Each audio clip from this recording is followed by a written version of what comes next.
Alors, cette session, c'est pour vous montrer un cas d'un lot boisé avec un propriétaire de l'eau boisée et le livret qu'on a distribué a toute l'information, ce qu'on va couvrir. Mais la première chose qu'on voulait faire, on voulait que Adrien Pradrou, qui a travaillé pour nous en collaboration, de vous présenter un outil que lui a construit pour l'Institut, mais c'est maintenant disponible pour le public en général et ça va créer une synthèse, si vous voulez, de ce on sait aujourd'hui sur les tendances de changement climatique d'après les indicateurs.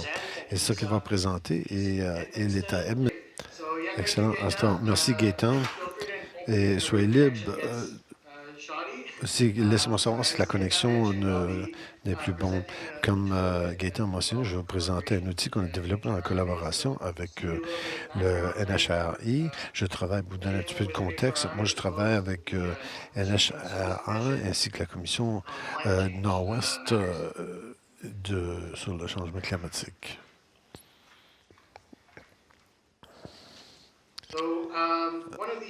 Un des enjeux qu'on a vus en travaillant avec les municipalités, c'est que beaucoup d'entre eux ne savaient pas qu'est-ce que les données voulaient dire pour leurs circonstances. Alors ça, c'est une approche qu'on a pris avec NHRI.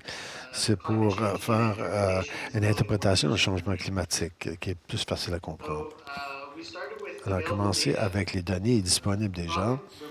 On est chanceux au Nouveau-Brunswick que la province a fait l'étude Uranos, qui est un consortium de changement climatique basé au Québec. On a aussi développé des projections dans la province sur 29 différentes matrices, 29 différents indicateurs sous deux différents scénarios de changement climatique. Comme scénario courante, qui est RCP 8,5, ainsi que les émissions modérées, qui est RCP 4,5. Ils sont disponibles au public, les deux versions et les différents intervenants, par moyen de ces maps sur notre site Internet. Et les données, il suffit que les données soient utiles. On pensait que mieux, c'est mettre ces données disponibles dans différents niveaux géographiques, alors que ce soit à l'échelle de la municipalité ou pour les propriétaires de l'eau boisée privée, par éco-district, si vous voulez. Alors, on a aussi travaillé avec Dr. Book, que je crois qu'il a présenté plus tôt, et lui a développé ses propres prévisions avec plusieurs différentes matrices. C'est ceux-là qu'on utilise dans les outils, c'est le contenu d'eau dans le sol et la vitesse du vent. Alors, ces données sont de très haute résolution, à 30 mètres, qui est vraiment bon en comparaison avec d'autres outils qui vient de Ouvranos, qui est 10 km de distance du terrain. Mais encore, comment est-ce qu'on fait du sens de ces genres de données? Alors, on a aussi utilisé les connaissances existantes de la province sur les écorégions et les écodistricts. Alors, on a pris ces dossiers-là et ainsi que le logiciel GIS. Alors, n'importe quoi que je vous ai montré ici, dès maintenant, ça aurait été fait avec des logiciels de source ouverte. C'est important pour assurer qu'on peut le reproduire. Alors, on a utilisé QGIS 3,8 ainsi que Leaflet et Plotly, qui est des sites Internet de sources ouvertes pour faire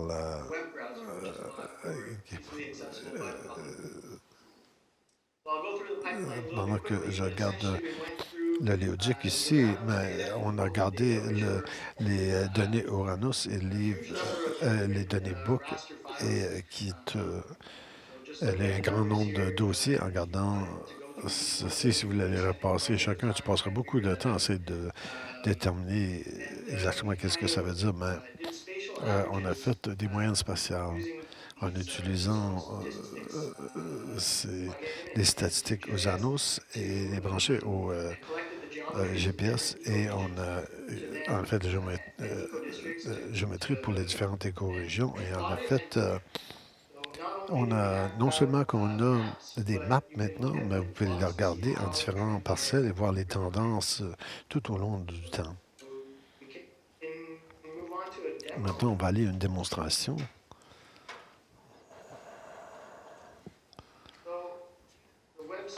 Alors, le site Internet que l'on utilise, c'est géré par notre commission. Alors, si vous voulez avoir accès à cet outil, la seule chose que vous avez besoin de faire, c'est aller csrno.ca,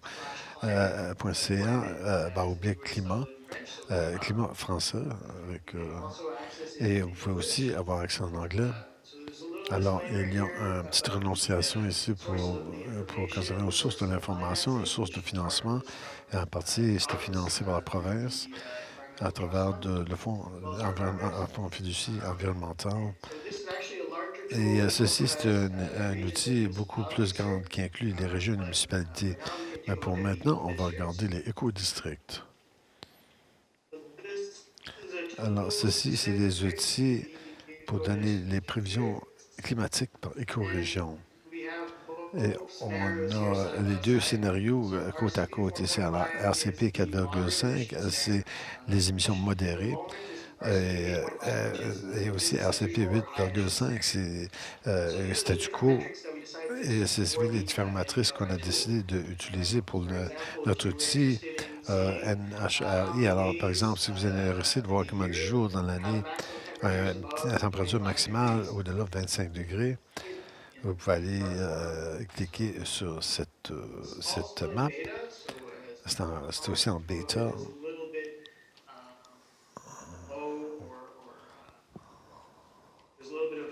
Il y a un petit peu de problèmes techniques parfois. Mais laissez-moi savoir si vous trouvez des problèmes techniques. Voici les différents éco-districts dans la province. Lorsqu'on voulait regarder, disons par exemple, la Bluebell, on ne peut pas vraiment le voir ici avec. Lorsqu'on double-clique dessus, ça va l'isoler.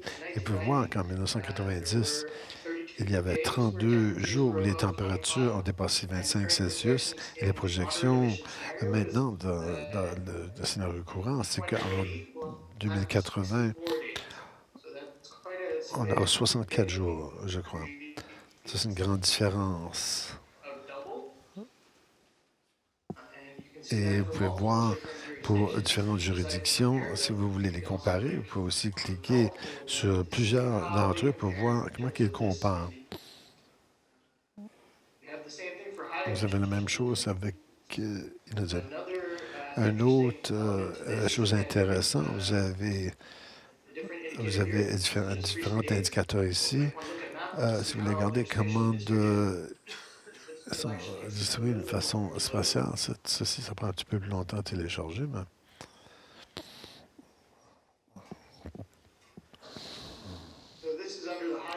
ceci, c'est avec un scénario d'émissions élevées.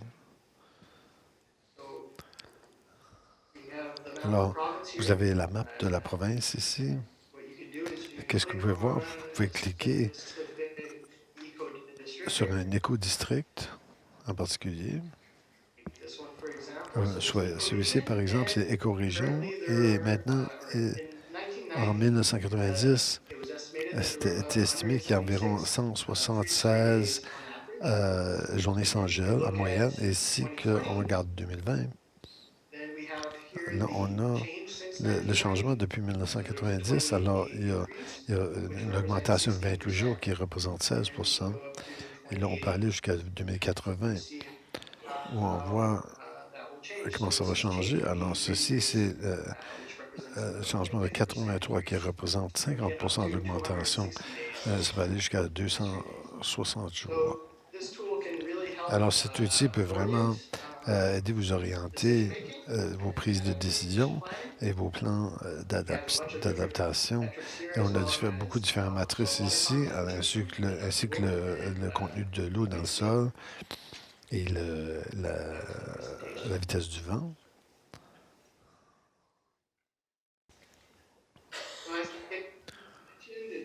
Comme j'ai mentionné, c'est tout gratuit. C'est disponible maintenant. Et pour une raison, si vous décidez que vous aimeriez organisé, vous aimeriez être hôte avec ces données, on peut me contacter, on peut s'assurer que c'est facile à utiliser sur votre site Internet et ça pourrait fonctionner sur votre site Internet.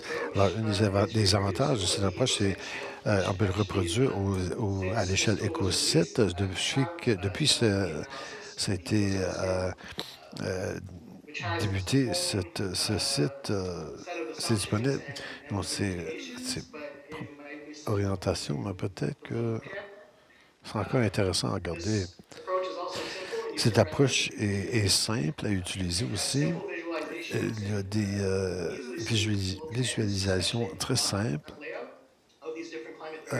Tu peux voir les différentes variables climatiques et ça peut être utilisé pour aider vos mesures d'adaptation. Mais il y a aussi des limitations. Les polygons sont considérés sont si gros et ceci, ça pourrait nuire aux données qui sont présentées, surtout quand vous considérez les microclimats. Si vous êtes dans un endroit où il y a beaucoup de collines, sur le top de la colline, vous allez avoir des différences en température, d'humidité et toutes sortes d'autres éléments, ainsi que les variations spatiales à l'intérieur des polygones. Alors, la plus haute latitude, alors plus dans le nord, vous aurez des différences comparées au sud, dans le même polygone. Et les données originales de Uranus n'incluaient pas les données météorologiques des États-Unis quand ils ont créé la base de données qui cause des effets, pour voir surtout ceux-là au long de la frontière des États-Unis, qui sont des valences sont un peu différents. Alors ça, c'est peut-être quelque chose qu'on pourrait regarder dans une autre recherche. Pour vous donner une idée, voici la distribution des données qui a été utilisées pour cette étude. Alors on peut voir une lacune, là, au Maine, par exemple.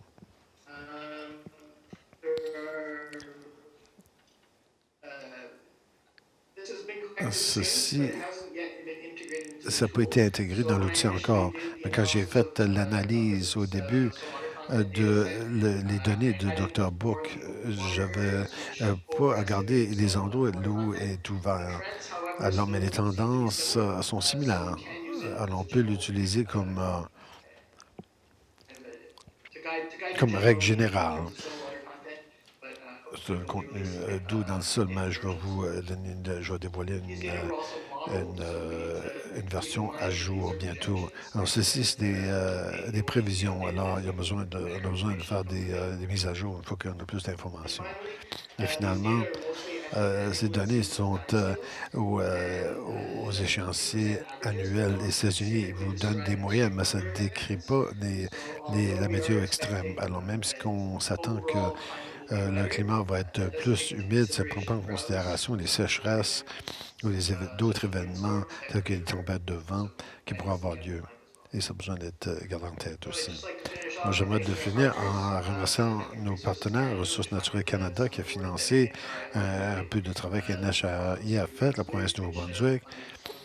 On a fait le travail à travers le Fonds de fiducie environnementale et la Commission des services régionaux Nord-Ouest. Est-ce qu'il y a des questions pour Adrien pendant qu'on a une bonne connexion avec lui? Je pense qu'il y avait une question quand Charles présentait sur comment obtenir ces données. Alors, la majorité de ces données peut être trouvée dans cet outil, autre que les prévisions spécifiques. Et peut-être c'est un endroit où, éventuellement, peut-être qu'on aimerait incorporer un peu de ça dans cet outil très simple. Questions, commentaires? Adrien, le dernier mot? Je m'excuse que je ne peux pas être ici, mais passer une bonne atelier. Merci. On est en train d'enregistrer. Alors, vous pouvez voir comment comique que tu sonnais dans certaines parties de la présentation avec la pauvre communication qu'on a. Merci. Au revoir. Alors, pour la dernière partie de notre présentation ici, on va vous montrer un exemple d'un loup boisé au comté de Madawaska. Et l'information se trouve dans votre livret de participants. Il y a des pages blanches qu'on a laissé en place par exprès pour voulait pas que vous trichiez et lisez les réponses. On veut interagir avec vous. Mais la raison, vraiment, c'est de voir carrément qu'est-ce qu'on a présenté aujourd'hui. Alors, comment aller d'un plus haut niveau jusqu'à la technique. Technique, c'est pour nous, ça veut dire que vous avez un parcelle de terre, vous avez marché là aujourd'hui, vous avez besoin de décider qu'est-ce que je fais pour la sylviculture, en comprenant que le climat va changer et les conditions environnementales associées avec ça vont changer aussi. Alors, est-ce que quelqu'un a reçu un livret? On a une coupe d'extraits ici, levez vos mains, on pourrait vous en rapporter un.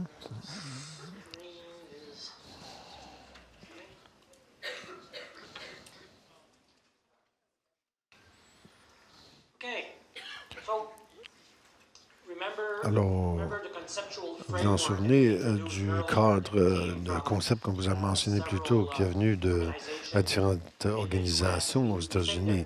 Et on pense qu'ils sont très bonnes, telles quelles. Alors, voici la référence. Ici, si vous voulez accéder aux matériaux vous-même, on peut aussi le faire disponible à la Fédération, le mettre sur leur site Internet, pour s'assurer que tout le monde a une bonne chance à accéder à cette information. Mais le processus va d'un concept parlant des options, les stratégies, éventuellement les approches et finalement les techniques que j'ai mentionnées tantôt. C'est les actions concrètes que vous pouvez faire dans la forêt aujourd'hui. Première chose, c'est pour définir l'endroit d'intérêt, les buts de gestion, les objectifs et l'échéancier. Ceci, c'est très important.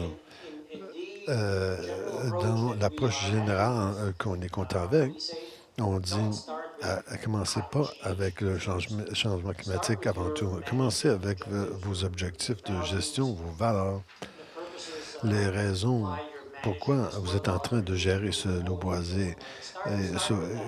Commencez avec ça.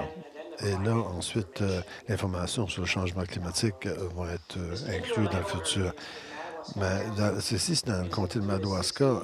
C'est monsieur qui est propriétaire de cette terre boisée. Il a la soixantaine.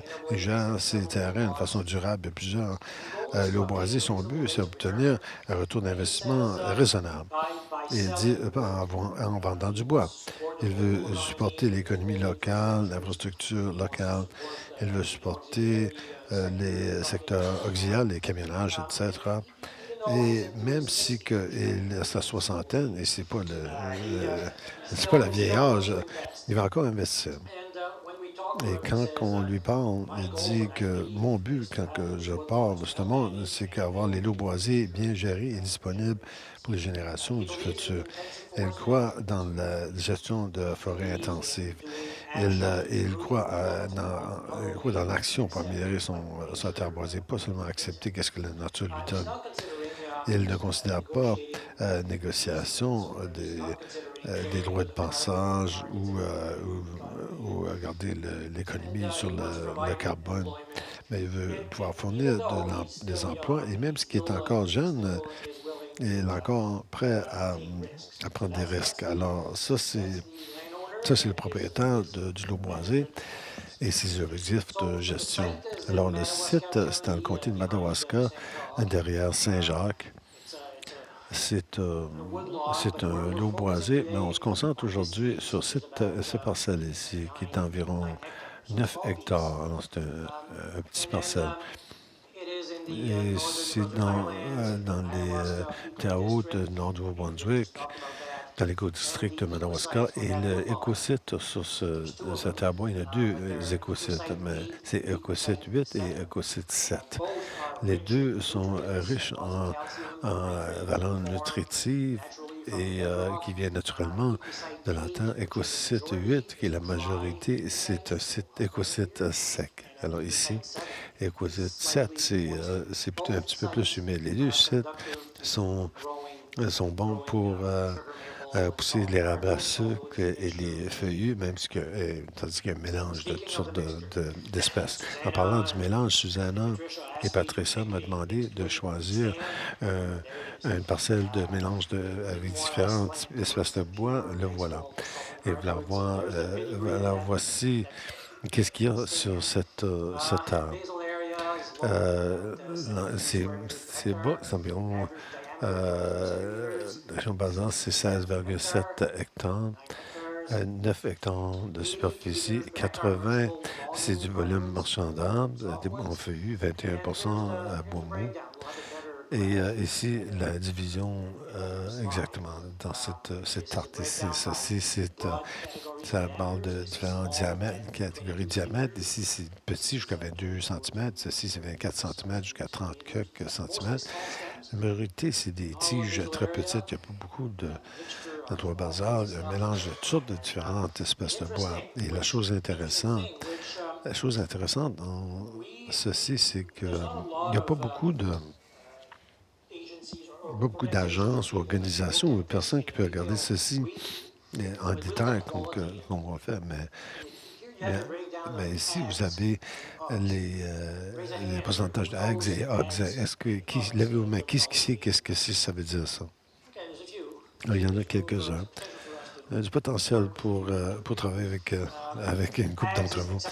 Axe est acceptable growing stock et Hogs est unacceptable growing stock. C'est des mesures de qualité. Et dans notre système, c'est un mélange de santé de l'arbre et différents aspects et de différentes façons pour déterminer la division Ags et Hogs. Dans ce cas ici, les petits arbres, en moyenne 23 centimètres. La proportion de bonne qualité, comparable à mauvaise qualité, c'est un problème. Alors, environ trois quarts des tiges de toutes les espèces d'arbres sont de pauvre qualité. Même s'ils sont petits en grosseur, on peut deviner ça très jeune. Ensuite, on va ressortir d'autres informations pour ce parcelle de terre. Alors, en utilisant l'information LiDAR, ici, vous avez aspect, ici, les lignes de contour, la croissance de biomasse. Et ici, c'est la profondeur de la table d'eau. Ces indicateurs, ces variables sont des bons indicateurs de la productivité du site ou du potentiel du site. L'index sur la biomasse a été développé par Chris Henniger et ça exprime le potentiel du site en termes de kilogrammes par hectare par année de biomasse que vous pouvez croître. Et ce site ici, c'est au plus haut niveau. Je pense que c'est 4000 kilogrammes par hectare ou plus. Peut-être que vous allez voir la légende un petit peu mieux que moi. Alors, bon, site de haute qualité, principalement à cause du bedrock. Et l'autre indicateur de niveau de l'eau sur la table d'eau, c'est que votre profondeur est trop petite. Alors, là, vous avez un problème avec l'eau qui n'est pas trop pure. Mais ici, ce n'est pas le cas. Alors, simplement, vous utilisez ces deux parties d'information ici pour regarder le potentiel du site. On ne va pas parler de celui-ci parce que Chris Henniger, dans la prochaine discours, va en parler plus. Mais ceci, c'est des prévisions pour les espèces. Si vous voulez avoir des choses écologiques où vous avez le potentiel de trouver certaines espèces ou croître certaines espèces, je vais laisser Chris vous expliquer ça. Ça, c'est une de ses spécialités.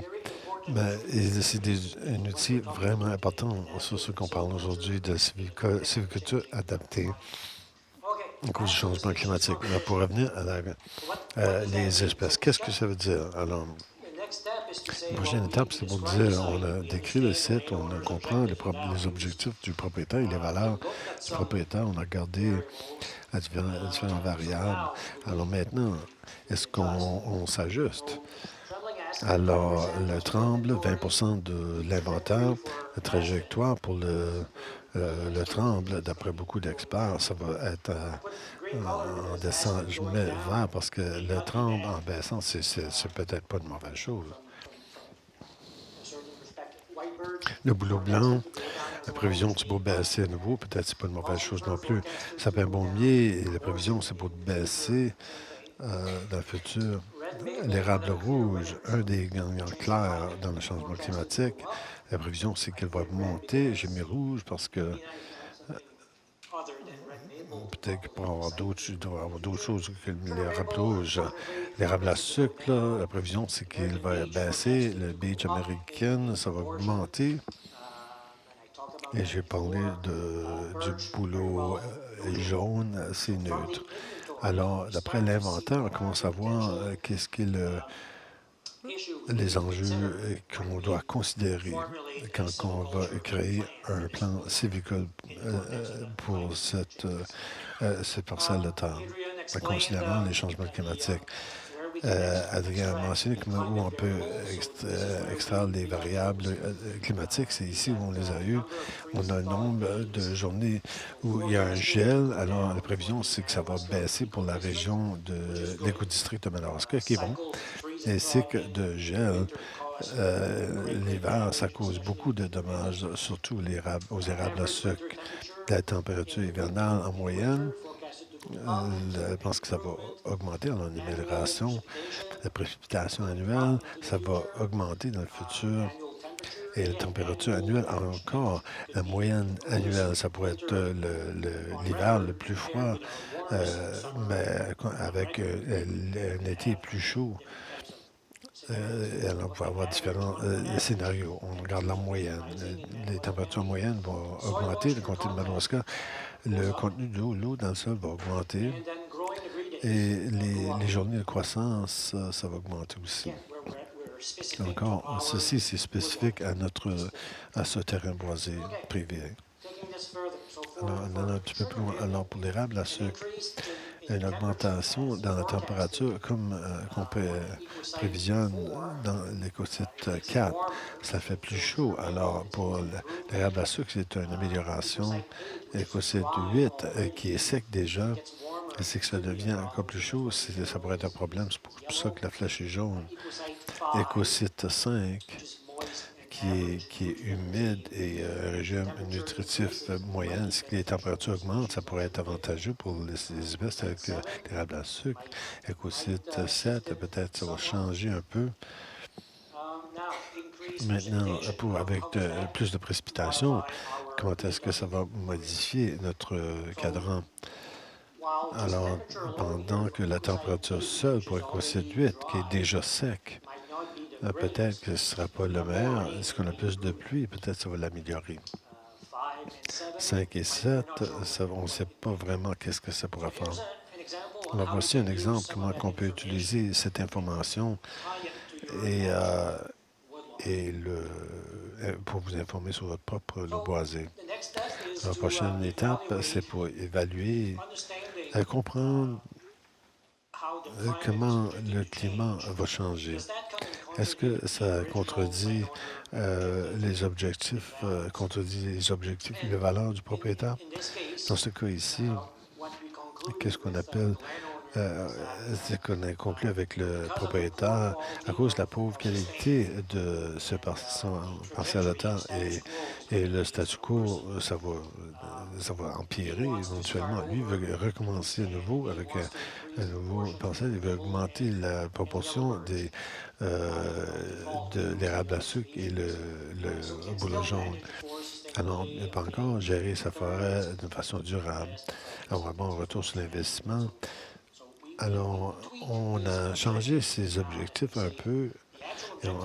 L'objectif ici, dans ce loup boisé, dans le comté de Madawaska, l'objectif maintenant, c'est de recommencer à nouveau. Alors, recommencer le parcelle et l'envoyer dans différentes directions. On essaie de pousser plus de bouleau jaune et de l'érable à sucre. Stéphanie vous a montré la relation ici plus tôt. Et on ajoute ce diagramme. Alors, notre recherche démontre clairement quand vous avez du beach, et on a sur ce lot, voici, c'est ce que vous ouvrez avec la sylviculture. Si vous n'en ouvrez pas trop tôt, vous allez maintenir le beach, mais si vous ouvrez un petit peu plus, ça va éliminer le beach. Ici, c'est une drôle de trajectoire. Elle a l'air d'être un endroit important ici. Le boulot jaune, le plus que vous en plantez, le plus que ça va augmenter la moyenne. Alors, maintenant, on va réviser l'ordonnance pour les traitements. Alors, pour cette raison, on a rentré certaines clés de notre SPS. Première question, est-ce que le beach présent dans ce terrain a 8 Alors, la réponse est oui. Alors, ici, est-ce que le beach est plus que 10 et c'était 8 alors elle a répondu non. Est-ce que le beach, est-ce que ça domine? Est-ce qu'on voit beaucoup de beach, des petits arbres en beach? On ne voit pas cette information-là dans l'inventaire, mais dans le champ, on a répondu non. Alors, on a demandé est-ce que le tremble, les feuillus est plus grand que 30 le, le tremble et le boulot, c'est prédominant. Vous vous souvenez de l'inventaire des petits arbres, à 80 quelques pourcents, c'était du stock qui poussait pas trop bien, pas en bonne santé. Alors, on a besoin de répondre non. Alors, le traitement recommandé en utilisant notre logique. Il y a un tonne d'autres outils que vous pouvez utiliser, mais dans ce cas ici, la recommandation, c'est recommencer et utiliser, faites un système de sylviculture de la même âge. Alors, on a choisi le training commercial pour ce site. Et on encourage vraiment, quand vous parlez du traitement Shelterwood de façon idéale, si les arbres sont le même âge. Et si vous faites cette coupe aujourd'hui, en théorie, à l'intérieur de 20 ans, vous avez une fois ou deux fois plus, vous allez enlever la majorité du passé. Vous avez des nouveaux arbres à commencer avec.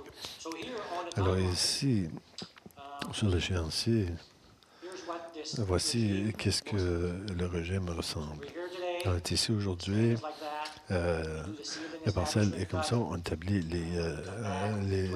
on revient on fait plantation, on revient dans 20 ans et on a fait tanning. Et là, vous avez presque aucun inventaire. Et là, vous avez un choix d'avoir du boulot jaune et de l'érable à sucre. Et vous avez des options pour contrôler votre régénération. Et, ça continue à croître. Et vous pouvez prescrire le tanning commercial. Dans cette trajectoire, mais en traitant de nouveaux arbres a été établi.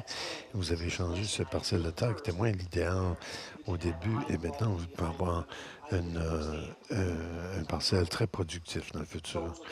Alors, ça, c'est le traitement recommandé pour ce parcelle. Maintenant, on va voir comment qu'on peut le regarder en comprenant ce qu'on comprend déjà du climat. On parlait plus tôt avec l'équipe sur les différentes approches et stratégies qu'on peut entreprendre. Elles sont toutes là. Moi, je pense qu'elles ont toutes tendance à être des énoncés qui disent que je vais augmenter la diversité, je vais protéger les corridors de mouvement des animaux. C'est des principes plutôt que des actions ou à l'échelle technique, mais c'est encore très important pour les comprendre. Mais pour un civicole dans la province, dans le bois, dans le mois de mai, pour essayer de décider quoi faire ici, c'est pas aussi utile que l'information civicole pure. Alors, les traitements recommandés, c'était un château d'uniforme. On peut décrire exactement comment le faire, comment le mettre en œuvre, jusqu'aux instructions pour les opérateurs d'équipement. Qu'est-ce qu'il doit faire, quoi en premier, et d'intérêt en particulier pour la raison de cette conférence aujourd'hui, cette discussion qu'on a aujourd'hui, c'est qu'on parle des résultats désirés. Avec le régime civicole qu'on va commencer en 2020 sur ce parcelle de terre dans le comté de Madawaska. Alors, les résultats immédiats, quand l'équipement laisse le bloc, qu'est-ce qu'on recherche à mi-terme, 5-10 ans, et à long terme? Qu'est-ce qu'on s'attend? Quel résultat qu'on attend? Je souhaite que vous allez voir qu'on établit la scène pour la même gestion adaptée. On fait une hypothèse, on va année 1, année 10, année 20, c'est ce genre de conditions. Alors, ceci peut devenir votre fondation pour votre code adapté. Maintenant, autre que Jeff Saud ici, qui est-ce qui croit vraiment qu'on a la bonne prescription pour ce bloc? Je souhaitais que Joey allait m'en dire quelque chose, mais alors on propose les activités de sylvicole et d'après notre logique. Alors, acceptez pas ça comme argent comptant, mais c'est pas un gros péché si vous acceptez carrément qu'est-ce qu'on vous dit. On ne s'attend pas que vous allez faire autre. Alors, comment est-ce qu'on fait l'amélioration continue, la loupe de gestion adaptée? Alors, on propose ce régime ici, un château d'uniforme. On va faire la revue de ce site. Alors, on a fait la première coupure. On a enlevé avec 8 mètres carrés pour introduire de nouveaux petits arbres. Et là, maintenant, on revisite quand les petits arbres sont environ 2 mètres de hauteur pour décider est-ce qu'on peut enlever le top. Maintenant, pour relâcher les semences, ces 2 mètres, c'est critique. Vous attendez trop longtemps, vous allez dépasser votre opportunité. Et là, vous pouvez changer de direction si vous voulez à ce point-ci. Est-ce que la réponse est oui? L'arbre rouge, le boulot jaune bien établi. Je peux enlever les tops. Alors, on fait un overstore removal et un autre un point de vérification. 50-60 ans dans le futur, est-ce que mon parcelle fait bien? Vous pouvez vous ajuster. Là, peut-être vous allez dire, alors maintenant, j'ai une belle forêt de 50 ans, l'érable, le sucre, le boulot jaune, la compétition commence à entrer en vision. Alors, je peux recommander un atelier commercial. Mais le point que je veux faire, c'est que j'essaie de vous démontrer que la gestion adaptée, c'est toute une question de revisiter, vérifier les objectifs et décider à ce point-là si vous allez changer de direction. Pour revenir à ce point critique, qu'on a fait la première coupure et on est en train d'évaluer est-ce que la régénération est bien établie, mais qu'est-ce qui arrive? C'est qu'on a reçu des surprises. Peut-être qu'on a l'érable rouge, on a du bouleau, du tremble et du sapin baumier. Ça peut atteindre les objectifs de notre traitement. Alors là, vous pouvez décider à ce point-là, sur la même parcelle de temps, je vais le laisser pousser, je vais continuer à faire quelque chose d'autre. Alors, il y a des points de vérification tout au long de la route. Quand vous choisissez un régime, il y a beaucoup d'opportunités de venir et corriger vos gaffes en faisant d'autres traitements. Alors, ceci, ça vous montre arbitrairement le nombre de fois que vous pouvez changer d'idée dans le futur d'après cet exemple. Et qu'est-ce qui arrive par le temps qu'on se trouve ici? Charles aura un modèle, Anthony Taylor va conclure comment que l'érable rouge allait évoluer. On va savoir si c'est le temps de planter du walnut noir qui vient de la Virginie du Nord.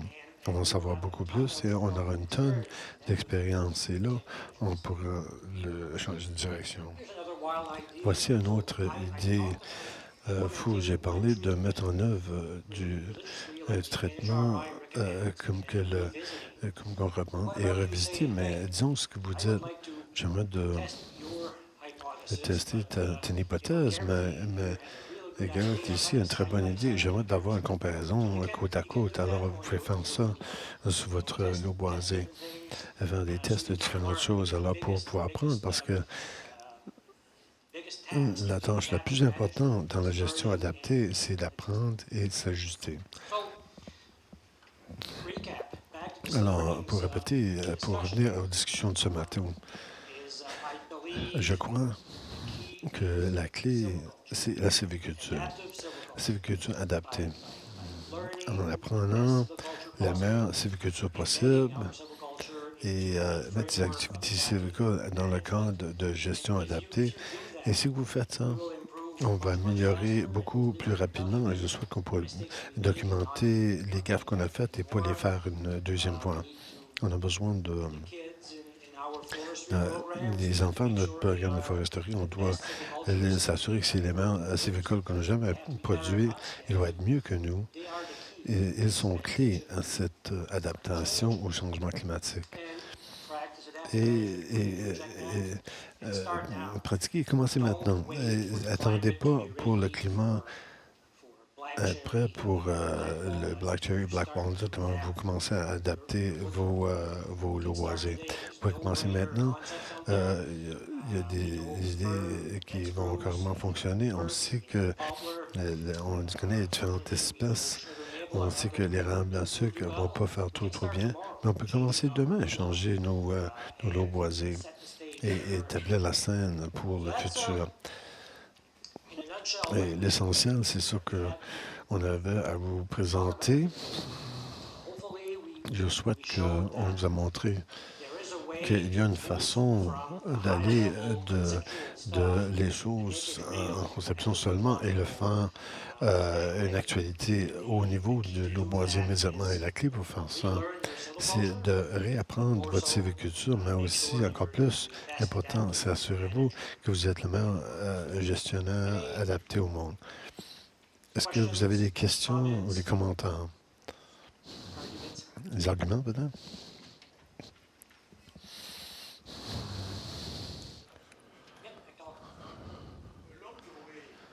Au long de la route, est-ce que tu peux nous montrer où vous utilisez les outils de transition tout au long de la route? Tu parles de transition comme approche. Et où qu'on peut utiliser des outils sylviculture, comme la plantation, améliorer la régénération naturelle. Oui, considérez-le immédiatement. C'est ça que je veux dire quand regardez encore une fois à la formation de sylviculture que vous avez reçue. Et je peux créer des controverses parfois, peut-être, je veux dire, mais riez pas dans le visage de quelqu'un qui veut prendre la forêt de Beach, qui est un cauchemar. Il veut établir de l'épinette de Norvège. Du moins que vous avez une logique. Il y a des mérites dans ces différentes idées. Mais vous ne pouvez pas compétitionner avec le beige, du moins que vous utilisez le glyphosate. On ne va même pas en parler. Et comme l'épinette de Norvège, rotation courte, 35 ans, tu peux décider de recommencer à nouveau. Dans 35 ans, vous aurez gagné beaucoup de connaissances. Alors, c'est un exemple extrême. Je l'utilise comme façon pour ancrer la logique. Du moins que vous avez une hypothèse, un cadre, que vous êtes convaincu qu'il n'y a rien qui fonctionne mieux, allez-y. Mais tous les outils, on les apprend dans l'école de foresterie. Est-ce qu'il y a autre chose? Je souhaite que je ne commence pas un débat sur l'utilisation de liquide. Question inaudible.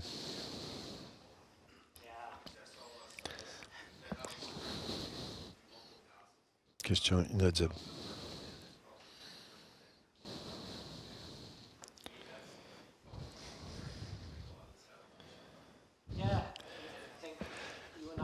Je pense qu'on est ici assez longtemps que les années 80-90. On avait toutes sortes de meilleures idées au monde, mais on ne pouvait pas les mettre en œuvre parce qu'il n'y avait pas de marché pour votre matériau n'était pas trop bonne. Alors, on était gâtés les années 2000.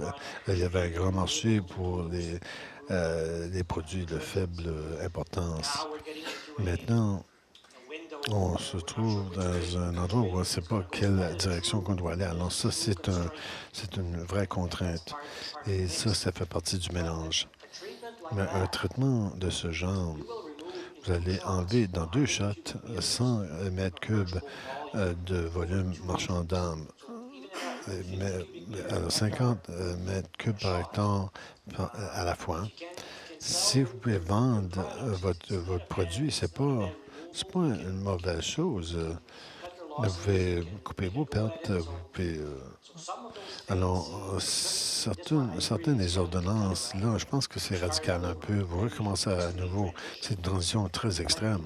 Mais ça ne veut pas dire que vous ne pouvez pas le mettre en œuvre, du moins que vous avez un marché pour le produit qui va ressortir de ce temps. Et aussi, si vous avez un érable, log à l'érable de sucre, sortez-le, coupez-le et vendez-le à un prix élevé. Oui, la disponibilité des marchés, euh, l'approvisionnement et la demande, ça ne va pas s'évaporer, c'est des vraies choses. Ce peuplement, vous pouvez attendre 10 ans, ça ne va pas devenir plus laid. Euh, alors, alors, il y a des mécanismes en place pour vous aider. Et je souhaite qu'il va y avoir une grande demande pour les matériaux qui a de faible marché. Est-ce qu'il y a autre question? Moi, je m'attendais que beaucoup de le monde allait lancer des tomates. Alors, si tu laisses ce peuplement seul, tu ne le toucheras pas. Est-ce que la nature va prendre soin de ce peuplement? Euh, la nature va se corriger soi-même, mais peut-être pas la façon qu'on veut. 15 000 ans passés, il y avait 2 kilomètres de glace qui couvrait Fullerton. Alors, la nature va s'ajuster. Alors, si on laisse ce peuplement seul, ma prévision, c'est que ça va finir ça va être plein de beach et d'érables rouges et des choses qu'on n'aime pas, on ne préfère pas aujourd'hui. Mais oui, c'est une option. Vous pouvez dire, regarde, je vais prendre le risque, je vais attendre. Le monde parle de l'économie de carbone. Ma façon de penser, oui, c'est très, très important. Atténuer le carbone et l'enlever de l'atmosphère, c'est critique. Où moi je proviens, je pense que le plus de mètres cubes par hectare par année que vous êtes en train de croître, le plus de carbone que vous allez récupérer. Et un peuplement comme ça va grandir peut-être 1,6, 1,8 mètres cubes par hectare par année et gérer un peuplement de bouleau jaune ou peut être si vous croyez qu'il y a une relation directe entre les mètres cubes par hectare et le volume et le carbone, alors il y a un argument fort là. Mais votre lot boisé et vos objectifs, du moins que vous avez un cadre de référence pour votre façon de penser et vos prises de décision.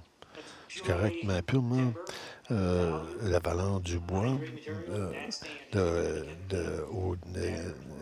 d'une autre cadre, ce peuplement ne va pas améliorer. Tu as parlé de l'influence des marchés et le fait qu'ils changent. Qu'est-ce que tu conseillerais les propriétaires de bois pratique en termes de qu'est-ce qui est prévision maintenant? Alors, le mouvement vers la nouvelle construction et le fait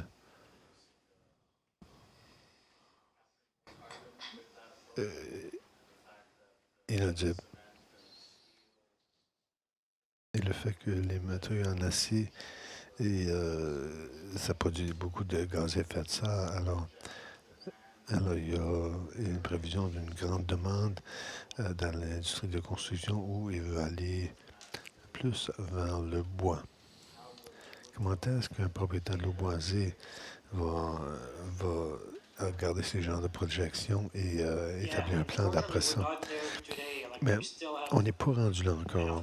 On a assez de défis devant nous pour l'approcher à partir de nos produits de bois au marché. Mais j'ai beaucoup d'espoir on va changer de direction et faire la promotion d'utilisation le plus de bois dans les édifices La bioéconomie, on regarde toujours dire, ah, c'est pas faisable, mais les choses changent. Les façons de penser au monde, ça change. Ben, je dis tout simplement, soyez patient et essayez de traiter les temps comme qui est la situation aujourd'hui. Moi, je pense que tu parlais de la gestion adaptée, mais je pense que tu as besoin d'avoir des indicateurs préliminaires qui vous permettent de voir le résultat qu'on ne peut pas voir maintenant, mais, mais qu'on va savoir qu'est-ce qu'on va finir avec pour qu'on puisse s'ajuster. Quels sont les indicateurs préliminaires qu'on pourrait regarder pour changer de direction, qui vous donnent plus de flexibilité?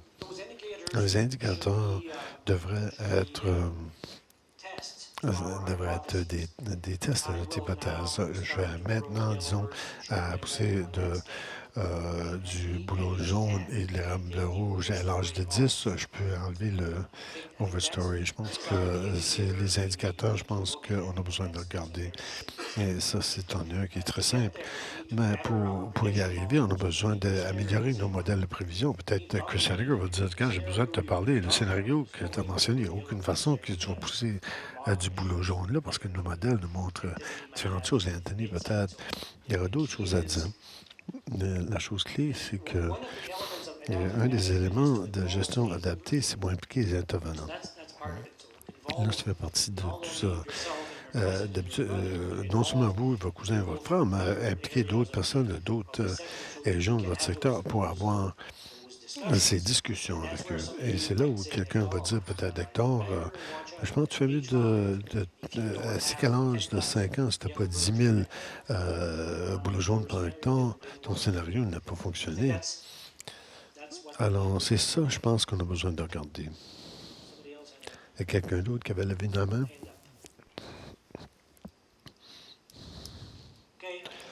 Alors, là, tu avais des options pour deux systèmes d'âge. Je suis curieux. Dans quelle partie de vos clés ça suggère deux classes d'âge? Et quels sont les pour et les contre que tu veux voir? Est-ce que est-ce que la prévision, c'est des améliorations? Inaudible.